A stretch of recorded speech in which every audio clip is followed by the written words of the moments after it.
Pinpoint Weather 12 forecast. Well, just a great day, still holding on to sunshine, temperatures upper 70s to around 80. Humidity not too bad. And what time is it? We're about 3 hours away from sunset, so the day not over yet. Take a peek outside and we'll go to Narragansett Town Beach. Nice beach day too. Let's see, the tide is high. It was high about an hour ago, so there's not as much real estate on the beach, but a pretty good crowd. And we got temperatures along the shoreline right now in the upper 70s. So pleasant weather for this evening. Now, after midnight tonight, well after midnight, there's a chance of a passing shower. I just don't see much in the way of a widespread rain or widespread storminess over the next several days. We are much warmer for tomorrow. Summer's not over yet. We're going to be well into the 80s. Now, actually, we're trending a little drier now for Wednesday. That's not to say that we can't catch a brief isolated shower, even an isolated thunderstorm.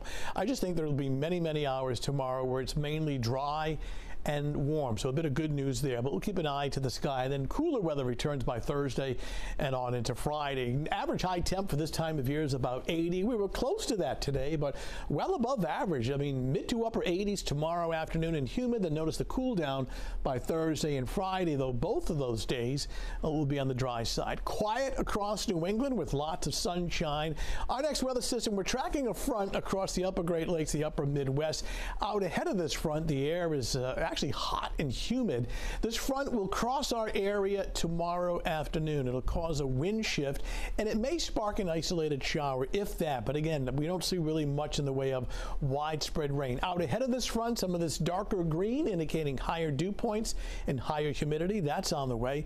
And look at the temperatures across the Midwest. It's not the heat index. It's the actual air temperature at around 100. This warmer weather is headed our way. Now, naturally, we're not seeing 100, but this warm air moving in for tomorrow, we'll get temperatures that'll be well into the 80s. It'll feel more like the lower 90s with the humidity. In fact, here's the setup for tomorrow afternoon with a mix of clouds and sunshine. An isolated shower, but I do stress most of the afternoon is dry. Temperatures well into the 80s inland, the mid to upper 80s inland, and lower 80s along the south shore. So the breakdown for this evening, we continue with quiet and comfortable weather under clear skies. Tomorrow morning, wouldn't rule out an isolated shower during the morning. Again, most of the time it's dry. I don't see any big issues with the morning commute in terms of the weather. By 11 a.m., it's already up to 80, and then during the afternoon, looking at lower 80s along the south shore with the partly sunny skies, mid to upper 80s inland. The wind southwest, then turning northwest late in the afternoon. Taunton 88, looking at the Dartmouth and New Bedford topping out in the middle to upper 80s. And again, do stress brief and isolated as far as any showers tomorrow. Better part of the day looks dry. And that includes the beaches as well under partly sunny skies, looking at an air temperature at the shoreline at around 80. Much cooler but drier both Thursday on into Friday. Timing some showers for the weekend. We are leaning towards Saturday night, Sunday morning. Still looking at dry weather for Labor Day Monday. All right, Tony, thank you. New from